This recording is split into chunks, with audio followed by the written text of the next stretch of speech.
Dieu a expulsé Satan du ciel en raison de son péché et de sa rébellion. Jésus a dit qu'il a vu Satan tomber du ciel comme un éclair. Mais pourquoi Dieu ne l'a-t-il pas simplement tué et banni pour toujours? Pourquoi Satan existe-t-il encore? Dans notre étude biblique d'aujourd'hui, nous allons découvrir la vérité sur pourquoi Dieu ne peut pas et ne va pas tuer Satan ni ses anges déchus. Satan est une figure biblique bien connue de nos jours. Ce que la plupart des gens ne savent pas, cependant, c'est que le mot Satan signifie adversaire ou ennemi. Cela peut aussi signifier tomber. Notez que son nom n'est pas celui qui est tombé, mais plutôt un tombé, ce qui signifie qu'il est en état de chute continue. Cela implique qu'il tombe sans cesse, devenant de plus en plus sombre et pernicieux. Le livre de l'Apocalypse dit qu'il a été jeté dans un abîme sans fond, ce qui signifie qu'il est en chute constante. C'est ce que le orgueil fait, il vous entraîne vers le bas. Si vous ne gérez pas l'orgueil dans votre vie, il vous détruira. Proverbe 16, verset 18, dit que l'orgueil précède la destruction.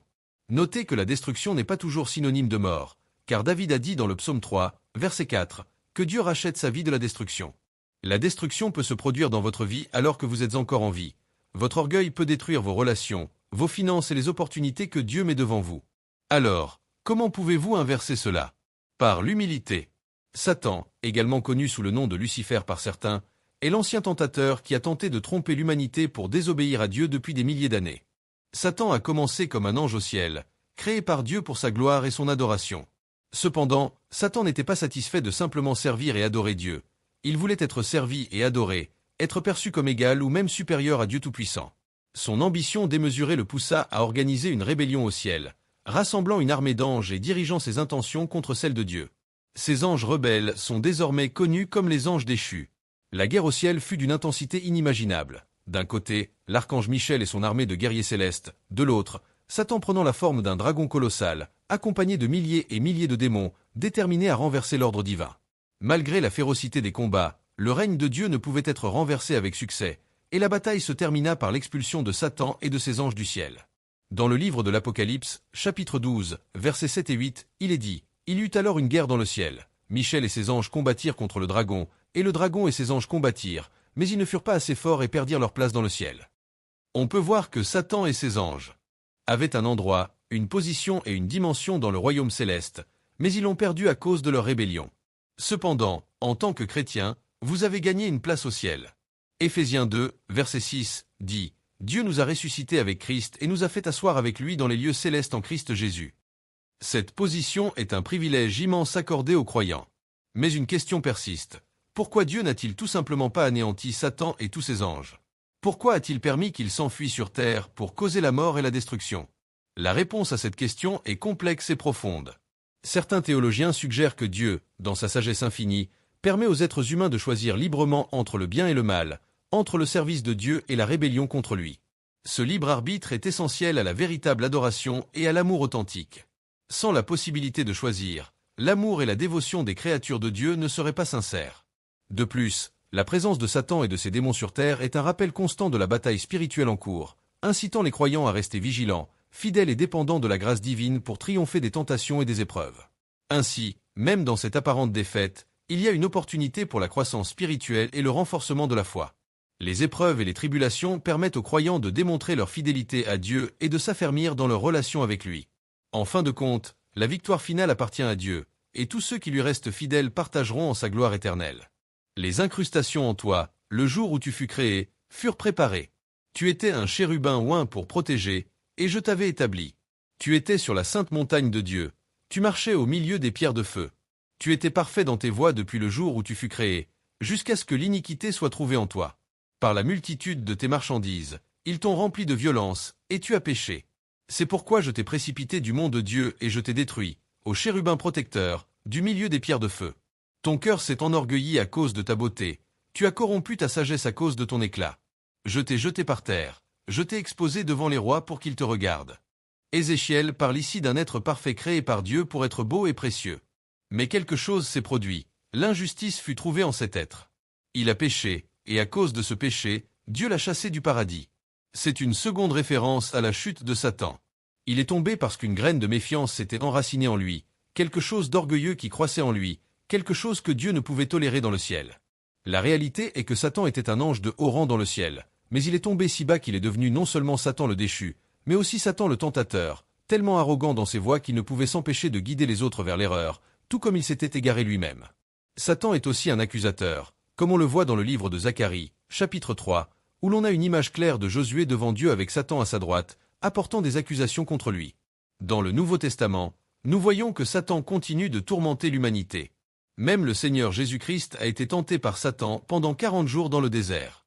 Plus tard dans son ministère, Jésus fait une déclaration qui confirme la vision de l'Ancien Testament sur l'origine de Satan lorsqu'il dit dans Luc 10h18 « Je voyais Satan tomber du ciel comme un éclair ».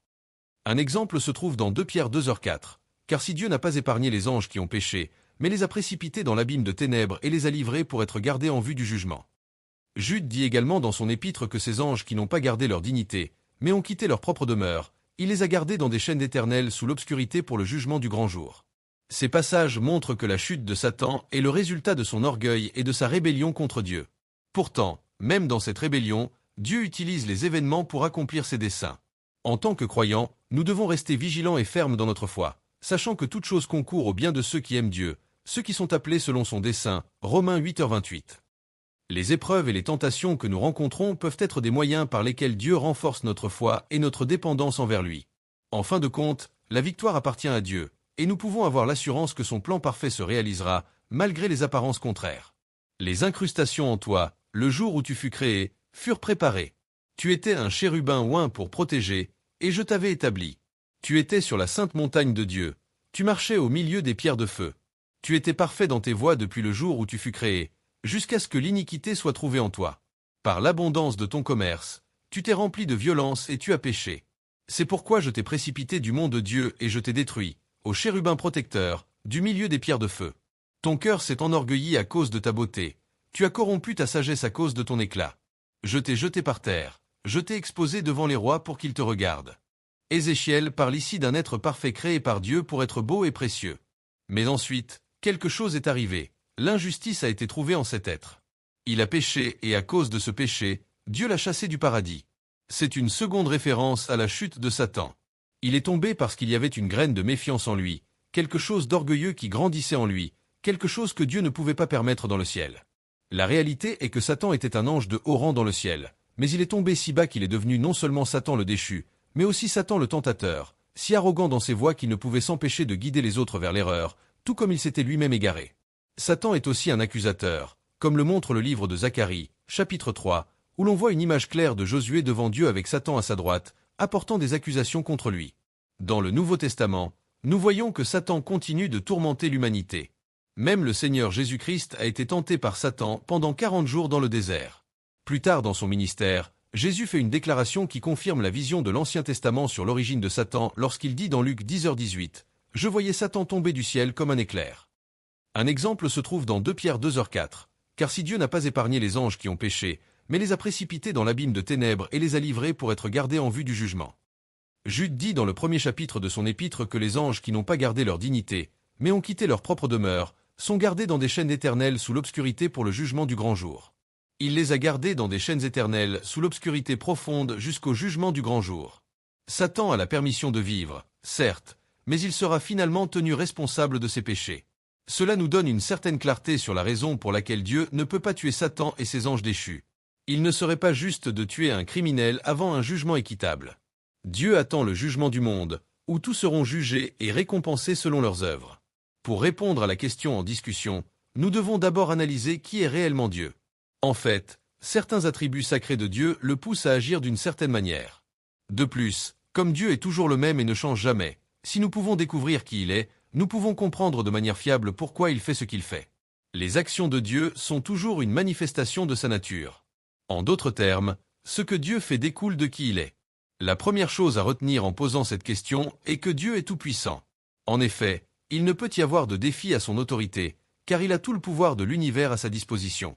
Si vous y réfléchissez bien, cela a un sens total. Rien de ce qui est créé ne peut être plus grand que son Créateur. Si Dieu a réellement créé tous les êtres et toutes les choses comme l'affirme la Bible, il est évident qu'aucun de ces êtres créés ne peut atteindre une position d'autorité supérieure à la sienne. Un malentendu commun à propos de Satan est qu'il est le suprême ennemi de Dieu. Certains croient que Satan et Dieu sont engagés dans une lutte pour l'univers. Certains pensent que Dieu n'a réussi à défendre le ciel qu'en expulsant Satan et ses démons. C'est une grande erreur de penser de cette manière. Dieu n'a pas de rival. Personne ne s'approche de lui en pouvoir, pas même Satan. La bataille pour le ciel, du point de vue de Dieu, n'était pas une véritable bataille. Il n'y avait aucune possibilité que Satan gagne contre le Créateur tout-puissant du ciel et de la terre. La Bible dit peu de choses sur les raisons pour lesquelles Satan a agi comme il a fait. Elle dit qu'il est devenu jaloux et orgueilleux de Dieu. La nature omnisciente de Dieu signifie qu'il connaissait les pensées et les motivations de Satan et de ses démons en détail. Il comprenait parfaitement pourquoi Satan agit ainsi. Cela nous montre un aspect incroyable de la nature de Dieu, la compassion. Un père ne punit pas un enfant s'il comprend pourquoi l'enfant agit ainsi. Un père aimant donne à ses enfants des opportunités répétées de corriger leurs erreurs. Une des raisons pour lesquelles Dieu ne peut pas tuer Satan et ses partisans est qu'il comprend parfaitement pourquoi Satan a fait ce qu'il a fait. Pour nous, cela semble insensé, mais Dieu savait pourquoi Satan s'était rebellé et avait de la compassion pour lui. Cela signifie que bien que nous comprenions pourquoi Dieu permet à Satan et à ses anges de continuer à exister, Dieu comprend parfaitement pourquoi ils agissent comme ils le font. Le libre arbitre est un don de Dieu à toute sa création. En résumé, au lieu d'utiliser son pouvoir impressionnant pour forcer toute la création à l'adorer, il donne à chaque créature individuelle le choix de le suivre. Ce don a été étendu à toute la création, y compris aux anges. Parce que les anges ont reçu le don du libre arbitre, il a toujours existé la possibilité qu'un jour, un ange ou un groupe d'anges utilise ce don pour décider de ne pas suivre Dieu. La raison pour laquelle Dieu a donné le libre arbitre est essentielle. Le libre arbitre est un ingrédient indispensable à l'amour véritable. Vous ne pouvez pas aimer quelqu'un ou avoir une bonne relation avec quelqu'un si vous n'avez pas le choix de le faire. L'amour ne peut pas être forcé, il doit être donné librement. Pour cette raison, Dieu, qui désire que sa création l'aime par choix, leur donne le libre arbitre, sachant pleinement que certains choisiront de ne pas l'aimer en retour. Le problème qui découle du libre arbitre est le suivant. Si Dieu punit et tue chacun qui utilise le don qu'il leur a donné d'une manière qu'ils n'approuvent pas, leur a-t-il vraiment donné un choix? Vous n'avez pas vraiment de choix si une des deux options entraîne la mort. Le libre arbitre exige que la possibilité de la rébellion et de la rédemption reste en existence. Ainsi, parce que Dieu est juste et équitable, il choisit d'honorer la décision de Satan d'abandonner sa position au ciel. Satan ne sera pas anéanti, mais ceux qui choisissent mal ne seront pas non plus éliminés. Il existe une autre théorie sur la raison pour laquelle Dieu a permis à Satan et à ses démons de vivre après leur rébellion. Si nous lisons les récits de l'Évangile sur la vie de Jésus dans le Nouveau Testament, nous voyons que Satan avait un rôle à jouer dans le chemin de Jésus vers la croix. Il se peut que même lorsque Satan avait rejeté Dieu, Dieu l'utilisait encore pour accomplir sa mission ultime de libérer le monde du péché. La première fois que Satan apparaît dans le Nouveau Testament, c'est lorsqu'il tente Jésus dans le désert. 3 fois, Satan vient à Jésus avec diverses tentations, et Jésus résiste en citant les Écritures au tentateur. Jésus est devenu le premier être humain à résister aux tentations de Satan. Un moment crucial de l'histoire de Jésus prouve qu'il est digne de mourir pour les péchés du monde. Pourquoi? Parce que seule une personne innocente peut prendre la place d'une personne coupable. Lorsqu'une personne innocente prend la place d'un criminel en prison, son innocence est transférée à la personne coupable. Ils échangent leur place. Le plan de Dieu était de transférer la sainteté de Jésus à l'humanité pécheresse. C'est ce que Jésus a fait sur la croix. Il est devenu péché et a mis sa sainteté sur nous. La tentation et le succès contre la tentation ont prouvé que Jésus était digne de supporter les péchés du monde. Peut-être pour cette raison, Dieu a-t-il permis à Satan d'agir, afin de prouver que Jésus était digne de sa tâche. Le deuxième rôle important de Satan dans l'histoire de Jésus est sa tentation de Judas Iscariote, l'homme qui trahirait Jésus et le livrerait aux autorités pour être crucifié. Vous vous êtes peut-être demandé comment Jésus mourrait pour les péchés du monde si personne ne le livrait pour être crucifié. Le rôle de Satan dans la vie de Jésus était d'entrer en Judas et de le pousser à douter du pouvoir de Jésus au point de le livrer pour être tué. Peut-être que Dieu a permis à Satan de vivre pour qu'il puisse convaincre Judas de tuer Jésus, permettant ainsi à Jésus de sauver le monde du péché. Satan était un ange au ciel qui s'est rebellé contre l'autorité de Dieu et a réussi à rassembler une armée d'anges partageant sa rébellion. Ils ont combattu au ciel, et au lieu d'être tués, ils ont été expulsés du ciel comme des exilés. Pourquoi Dieu ne les a-t-il pas tués pour leur rébellion? Peut-être que Satan avait un rôle plus important à jouer dans l'histoire de la rédemption. Peut-être était-il une autre arme dans l'arsenal de Dieu. Peut-être que Dieu aimait tellement Satan qu'il voulait lui donner une chance de se repentir et de le suivre à nouveau. Peut-être que l'amour de Dieu est si grand qu'il a donné à Satan tout le temps nécessaire pour corriger ses erreurs. Nous savons que l'amour ne peut exister sans choix, et le désir de Dieu est que toute sa création l'aime. Par conséquent, Dieu accorde le libre arbitre à la création, et avec ce libre arbitre vient la possibilité de rejet. Dieu ne peut pas tuer tous ceux qui ne le choisissent pas. Cela annulerait le libre arbitre qui mène à l'amour. Dieu choisit de permettre à Satan et à ses démons de vivre parce que Dieu est amour et que l'amour est extrêmement patient. La question soulevée sur pourquoi Dieu n'élimine pas définitivement Satan est complexe et multifacette. Ce sujet nous amène à une profonde contemplation sur la nature de Dieu, la liberté et le but du mal et du choix dans le monde. Il est essentiel de comprendre que Dieu, étant omniscient et omnipotent, a un plan parfait pour tout ce qui existe. Si Satan existe encore, c'est parce qu'il fait partie de ce plan divin d'une certaine manière. Bien qu'il puisse être difficile de comprendre les raisons de Dieu avec notre perception humaine limitée, nous pouvons avoir confiance qu'il y a un but plus grand et bénéfique derrière chaque décision divine. De plus, l'existence de Satan sert de test continu pour l'humanité. La tentation n'est pas seulement un signe de faiblesse ou de mal, c'est aussi une opportunité de croissance spirituelle et morale. En affrontant et en surmontant les tentations, les gens peuvent développer des vertus telles que la force, la persévérance et la foi. Ces défis permettent à chacun de grandir et de se rapprocher de la véritable nature de Dieu. Ils sont essentiels pour la croissance spirituelle et la maturité. Un autre point à considérer est que l'histoire de la rébellion de Satan nous rappelle l'importance du libre arbitre. Dieu a créé des êtres avec la capacité de choisir, valorisant l'authenticité et la liberté plutôt que l'obéissance forcée. Le véritable amour et la véritable bonté émergent lorsque choisis librement, non pas lorsqu'ils sont imposés. Prayer. Seigneur Tout-Puissant, tu es le créateur de tout ce qui existe, l'alpha et l'oméga, dont les voies sont parfaites et dont les plans sont incompréhensibles dans leur totalité pour nous. Nous avons confiance en ta sagesse et en ta bonté, même lorsque nous faisons face aux ombres du mal dans ce monde. Donne-nous la force de résister aux tentations que Satan met sur notre chemin et la sagesse pour comprendre que chaque défi est une opportunité de croître en foi et en caractère. Aide-nous à utiliser notre libre arbitre pour choisir le bien et te suivre de plus près chaque jour. Apprends-nous à voir chaque situation difficile comme une chance de démontrer notre amour et notre fidélité envers toi. Puissions-nous toujours nous rappeler que tu es aux commandes et que tout contribue à ton plan divin, y compris les défis que nous affrontons. Nous te remercions pour ta patience infinie et ta miséricorde inépuisable. Puissions-nous continuer à chercher ta face et ta vérité, en vivant chaque jour davantage aligné avec tes desseins sacrés. Au nom de Jésus, Amen. Laissez vos commentaires sur le sujet de la vidéo en respectant toujours l'opinion des autres. J'espère que vous avez apprécié la vidéo. Si ce contenu vous a été précieux, je vous demande de me soutenir en vous abonnant pour ne manquer aucune de nos prochaines vidéos. Partagez cette vidéo avec votre famille et vos amis, aimez-la et laissez votre avis dans les commentaires. Cela aidera la vidéo à atteindre plus de personnes. Ensemble, nous pouvons éclairer davantage les esprits et étendre notre compréhension. Merci d'être ici et que Dieu vous bénisse.